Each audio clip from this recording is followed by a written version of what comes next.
Hi, I'm Serena Simmons and welcome to 8 Model Psychology. I am so excited that today I have an amazing guest speaker. Did I call you a guest speaker? Guest. I'm just a guest. And I've come all the way to London to meet Jade Shaw. Now, if you have never heard of Jade, you will very much know her by the end, because she's going to share some amazing things about the work that she does and the things that she's super interested in that you should be interested in too. So I'm going to concentrate on driving and I'm going to ask you lots of questions. Okay, Okay, Jade, would you like to introduce yourself to people at 8 and tell us who you are and what you do? Yes, well, I'm an out-of-body experience researcher and teacher, so I talk about and spread awareness of these experiences of awareness beyond the body, and then we look at different ways to self-induce them. Now, it might sound a little bit scary to some, but we know that it's been a practice that's been done through many traditions for many years. So we have a look at that, and we do that so we can have a connection to something potentially beyond ourselves and retrieve insights and realizations, and sometimes healing, kind of psychological integration, and then integrate that into our lives to live a more happier, healthier, better life, really. Can you maybe just kind of take us back, I guess, and tell us about how this started for you? Yeah, well, I had experiences of out-of-body experience when I was a child, and kind of found a way to deal with that and switch it off, because at that time it was very scary. I didn't know what it was. And then when I was an adult, I kind of revisited that practice, basically through lucid dreaming. So I've been doing lucid dreaming for over 10 years, and then I read about out-of-body experience and I thought, oh wow, that sounds wonderful. I wonder A, if it's possible, and B, what that would feel like, what would that be like. And I thought, I'll just give some practices a go, and did some for about a month. Nothing was happening. So I was like, this is a load of nonsense. I don't think it's possible. I'm just going to leave it. Really impatient though. And then one night I got up, nipped to the loo, came back, and then I thought, I think I'll do a practice now. Kind of spontaneously. So I just did what we call an exit technique, which is something where you can move out of the body, kind of like a tool to move out. And I rolled out of my physical body. Wow. At least that's what seemed to happen, and had a whole transformative experience, which then led me to do my degree, what I'm doing now, which is transpersonal psychology. So the study of consciousness, spirituality and psychology, and kind of the correlation between the three. Which is really refreshing, because a lot of people probably won't know that that's an area that is actually researched, isn't it? And it's something that people actually do in academic institutions. It's not just airy fairy woo woo stuff, which is what a lot of people think. No, definitely not. Yeah, so transpersonal psychology is it's a degree. There's an institute, and it's looking at kind of these experiences that we can have, which sometimes seem beyond self, and that could just be the environment, how we connect to the environment, how we, even in business, how as a business, how you connect to people through your vision beyond what you're aiming to do, or it could be spiritual, so how you connect to something potentially beyond yourself, maybe divine, or even maybe just to the natural world, and then how that creates change and transforms our psychology, really. Wow. So it has multiple purposes, and it does many things for people. I mean, how do you use it in your life? Do you use it on a daily basis? Is it a daily practice for you, or how does that look? I wish it was I'm a bit naughty. I should attempt to do a daily practice, but I usually do a practice once a week.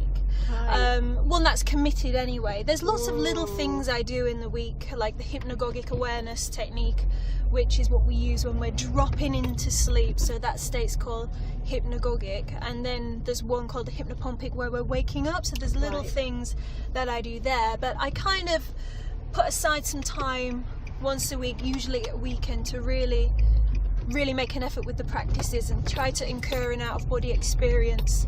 And I'll have a meaningful motivation and an intention of what I want to do in that out-of-body experience, or where I want to go. And that's interesting that you do it on a weekend, because is that because it can be quite taxing and time consuming if you try and focus on it too much kind of during the week? I mean, that's like a purely practical question. It's basically because I don't have to get up for work. Yeah.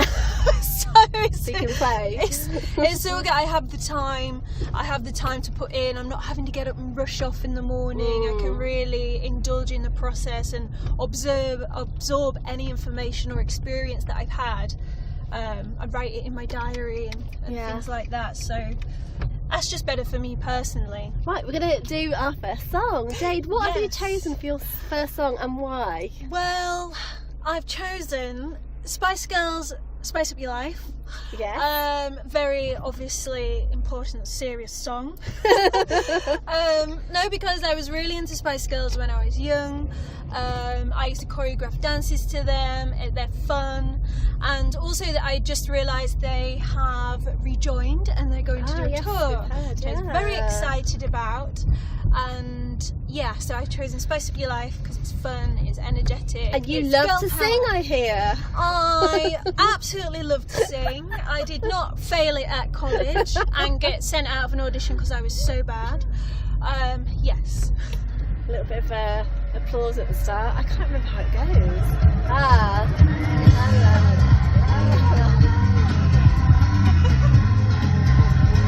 You have to sing it. You have to sing it. I'm going to sing it. When you're feeling sad and low, we will take you where you gotta go. Across the world, everyone. People in the world. Shake it to the left, shake it to the right, shake it to the left, ha ha, go around. Slide to the left, shake it to the right, shake it to the left, ha ha. I see ya, hold tight. So we're just going to go back a little bit, and I just wondered whether we explain a little bit more about what actually happens during an out-of-body experience. Did you want to maybe just explain that in a little bit more depth? So an out-of-body experience is this feeling or an event where our consciousness or self-awareness appears to physically, in a very vivid way, come out of the physical body. So much so you could potentially turn around and look at your physical body from a distance. Have you done that? Yes. Wow, that's insane. It is, and it really actually was quite a powerful experience. Because when I saw my physical body, I had a huge realization that it wasn't me. I mean, it is me on one level, but that it wasn't the totality of who I am. So on seeing that, when I came back from that experience, I just knew that I was more than my physical body. And I think this is something that people often have. It's quite common in the reports and case studies that they come back with a feeling that they ultimately know they're more than their physical body, and that they won't potentially, when their physical body dies, that they maybe won't die. Now what happens when we die, we don't know, but people feel like that actually something, some essence or consciousness or whatever you want to call it, will go on in some kind of form. And I think that can be quite comforting for a lot of people. You know, and I certainly don't have any, I can say this genuinely, I don't have any fear of death. Suffering and dying, yes, scary and horrible, and you know, I'm not looking to potentially to having that, but death and actually being dead, I don't have any fear about, and I think that is due to the experience. Also, has it come from your experience and what you've done in 100% definitely from the out-of-body experience, and that is one of the benefits that they talk about, is this decreased fearing death. They often say that people feel they have realizations and insights about a higher purpose that they might have. They come back, they feel more connected to the environment, and they have more kind of like a planetary concern, and that they're feeling of kind of wanting to mature and learn about themselves more. How has it impacted you then? So obviously you've had these experiences, and you're kind of training it really, aren't you? What has it done for you? Well, from the big transformative experience I had, which was my first adult one, I changed career. Yeah, so it was so big and profound and impacted in my life in such a way that I couldn't go on living the life that I led. Wow. So it made me do the degree that I'm doing now, and I think a few reasons for that is potentially knowing that there's more to what meets the eye and how we perceive the world. So there's more to this kind of relative, objective environment here and now. Yeah. So what were you doing before? So people didn't know if you were your other life. Yeah. So I was a choreographer. Wow. Choreographer and a teacher, and so I worked a lot with an array of ages and ranges, and I ran my own company as well. So we did like education and community projects, kind of internationally. Wow. And then as a choreographer, kind of creating work. But purely because then of the experience that you had, you changed and have gone to do what you're doing and really focus on. I mean, that's a huge impact. Yeah. In your kind of practical daily life. Yeah. So I had a lot of internal conflict with the decision to change career, but I just felt that I couldn't go on doing what I did, knowing what I now knew, and that I had to share what I knew with the world. And if people choose to then be able to take part in these experiences themselves and help people kind of shift their consciousness and their internal mental scaffolding to be more positive and help with well-being. Well, that's such a good thing to say. It leads me to, I guess, the next kind of question, which would be you've mentioned already some of the benefits, but what are some of the other benefits? Like, why would you or might you encourage people to try this for themselves? Yeah, well, there's kind of three main ones that I talk about. So the first one is kind of a psychological, or dare I say, spiritual awakening. Now, what I mean by that, I've said the word. That's it.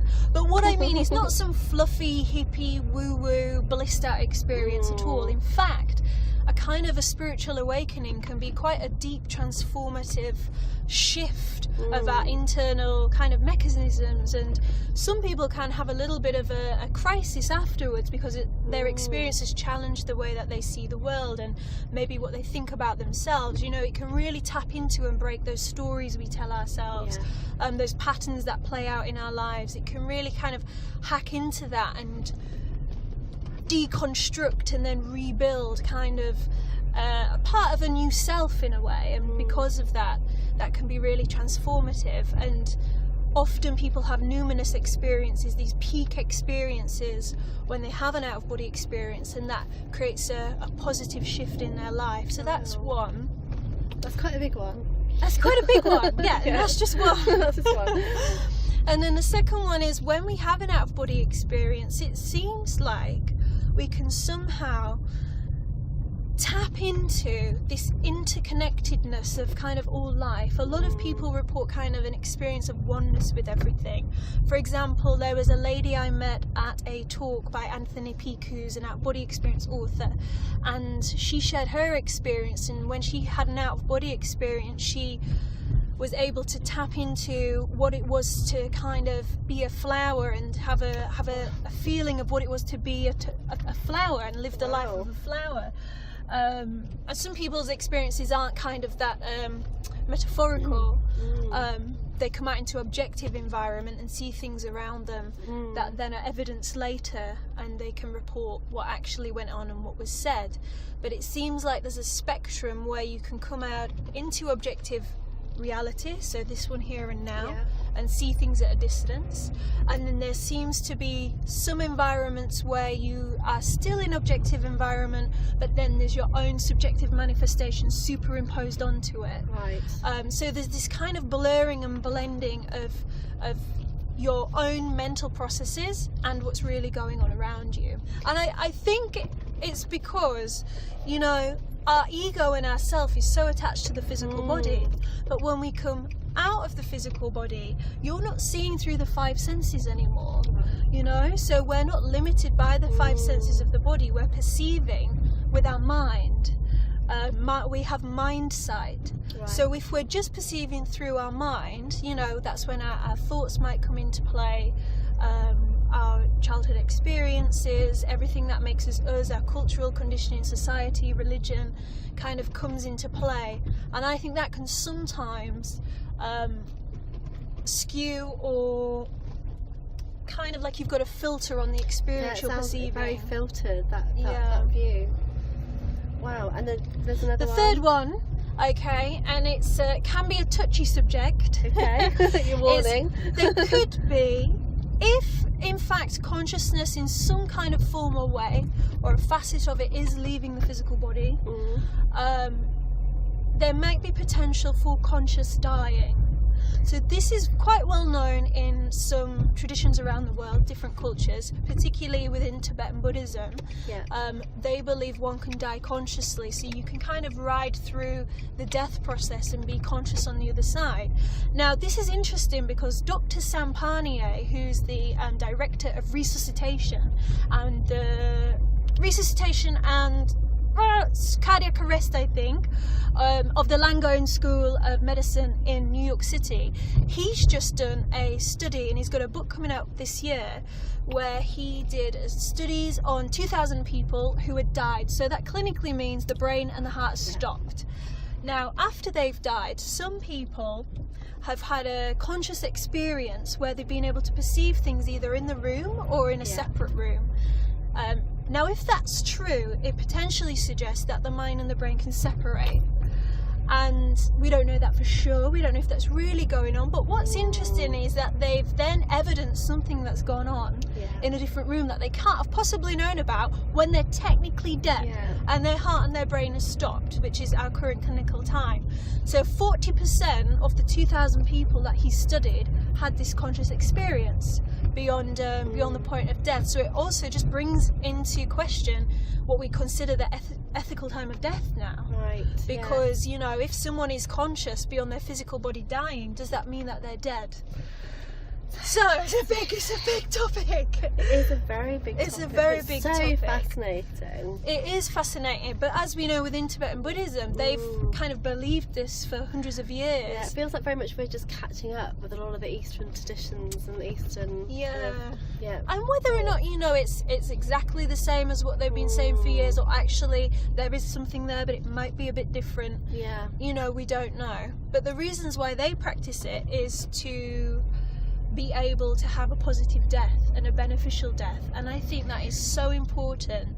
You know, they say if we can potentially die not in fear, with compassion, and they even say with joy, then, which is so novel here in the UK, and actually in terms of Western thinking, to consider that you might have a joyous death is a really different way of viewing that. Even when we mention the word death, people kind of retract and go, So, if we could have a beneficial death, that would potentially be, you know, a wonderful end to hopefully a wonderful life that's been lived. It feels really trivial to sing a song now, but we're going to. Can you tell us about the second song, what you've chosen? Second song, shall we do Bat Out of Hell? I think we should. Can you tell us why you've chosen this one, Jade? Well, it kind of links in. So I've chosen Meatloaf, Bat Out of Hell, because my dad used to love Meatloaf, and I used to sing songs with him, and he died about 11 years ago. So I know Meatloaf off by heart, the entire 10-minute song. And it is a long song. It's a long song. We don't have to do it all though. Right, you're on. Take it away. Get your performance on. Fires are screaming and the fires are howling way down in the valley tonight. There's a man in the shadows with a gun in his eye and a blade shining so bright. You know, I swear I saw a young boy down in the garden. He was starting to foam in the heat. I love it. Oh, be so alone. Here we go. Like a bat out of hell, I'll be gone when the morning comes. Like a bat out of hell, I'll be gone. Like a bat out of hell, I'll be gone when the morning comes. When the day is gone and the sun goes down and the moonlight shines. This is where he jumped on his motorbike. Okay, you know it really well.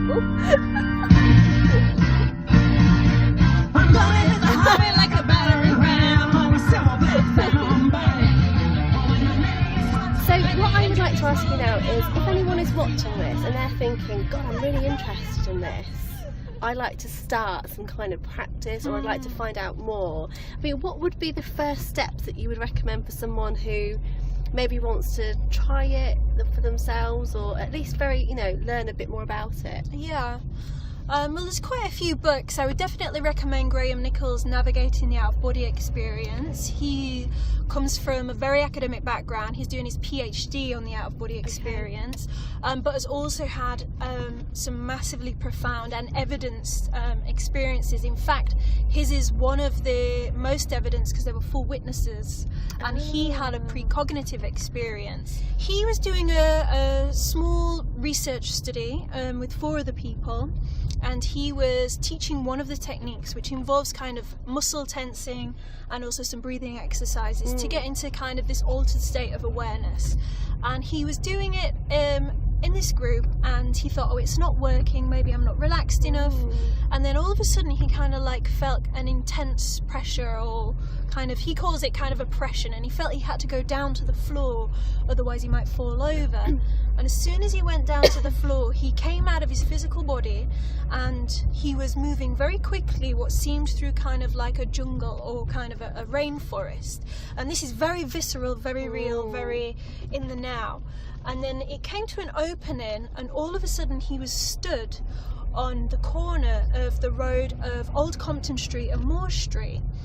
And it was just people walking around, going about their everyday business. And then about 120 to 125 meters ahead, there was this huge explosion, and people started running around. He said he remembered this man ran by him towards where it was, and from this experience, that he said he felt a wave of energy, of emotions, like he was almost tapping into the people's emotions that they were having from this explosion, this bomb that had gone off, and he was becoming overwhelmed with this intense feeling, and it sent him into kind of what we call like a void state, which is just into blackness.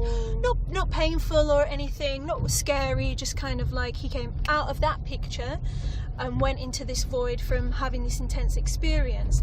Now, in the waking state, the 4 other people in the room noticed that he was having a difficult experiences, and one of them was able to bring him out. So he told them what had happened. They documented where he was and what was around, and they noted that down. 5 days later, the Soho bombing happened, which was a nail bombing, and it was in the same place that he'd seen in his out-of-body experience, which was 120 metres away from where he was, and it was at the Admiral pub. So he'd witnessed this, come back, was able to say what had happened, and then that was documented with witnesses. So that's kind of quite a profound experience that was able to be documented. So his books are very good if you want to start.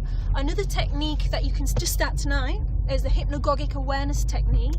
So you don't have to be kind of in a sleep state to have an out-of-body experience. You can actually be awake and in a meditative state, but the easiest way of practicing is when you're just about to fall asleep or just about to wake up.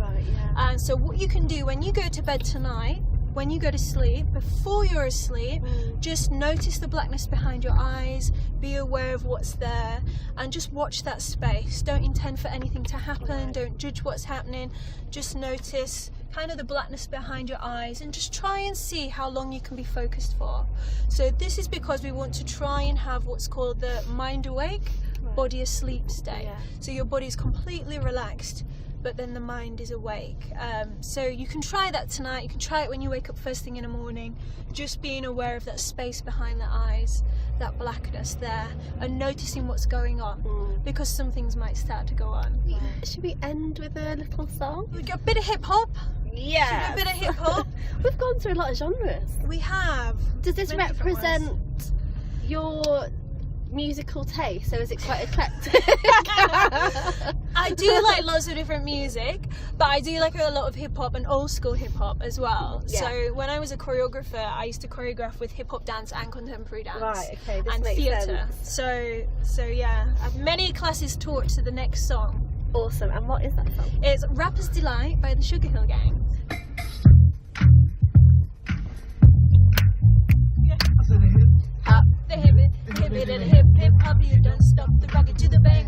Say up jump the boogie to the rhythm of the boogie to beat.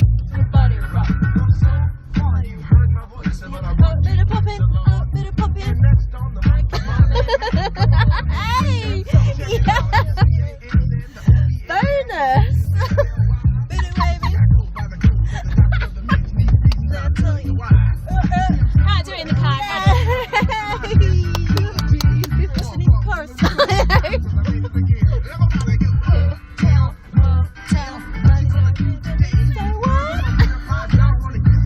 All these people are staring at us going, what are they doing? Did you see their faces? So go on. It's on you, so what you gonna do? What is He's dancing as well. Did you see that? Did you see? His steps are going like that. Yay. That was so good. It's infectious when people see you dancing. And Yeah. Look at that. That is so cool. It is. Right, next time we're doing it in an open top car. Oh yeah. And then get everyone to join in. Yes, definitely. Just have the masses, get everyone dancing. But that's the power of dance. It is a oh yeah. of dance. Do you still dance? Do you still try and Not do some of it? not so much. I want to get back into it, but just because I've been focusing on my thesis project Yeah, and that's studies, full on. yeah, it's pretty intense. So Jade, if people want to find out more about you, which they clearly will, they might want to see you dance as well. That's the only problem. Where can they find out about you? And are there any things that they can get involved with in terms of workshops or events? Yeah, so I've got a workshop coming up on the 18th of February on a Sunday. It's a one-day beginner's workshop for out-of-body Great. experience. But there will be other workshops as well. I'm doing a 6-week course in the autumn, and I might be doing a workshop at Mind Body Spirit as well, so you might be able to come to that. That's in Birmingham. So But we'll put the links for all these below as well for people, Okay, so they can find cool. it. But I give kind of free tips and tools weekly on my Yeah. social media, so you can add me on Instagram, Jade_Shaw_OBE, Great. out of body experience, coach.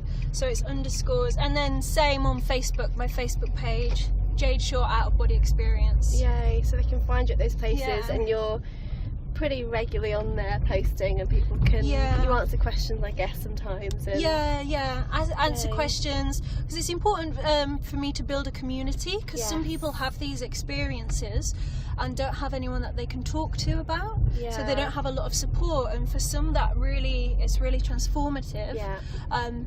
They don't know who to talk to about it. No one understands what it is. There aren't many therapists or psychologists who know much about it, and if they do, Or want to embrace it. or want to embrace it, and if they do, they think it's something hippy dippy, when actually it's a scientifically accepted phenomenon. Yeah. It's just that we don't know how this happens, but it happens. Well, I happen to think that only forward-thinking psychologists and people would want to know about this stuff and would embrace it. Just saying. Definitely forward thinking ones, Forward-thinking, evolved, I might say. consciously evolving. Yeah. I just want to say I'm so grateful. Thank you so much. It's so interesting. It's absolutely fascinating. Just want to say thank you so much, and don't forget, do check out everything that Jade's doing. She's obviously really happy to answer questions, and go and find out more about her events. You'll probably see me there in the autumn. And yeah, I hope you've enjoyed it, and see you soon. Bye.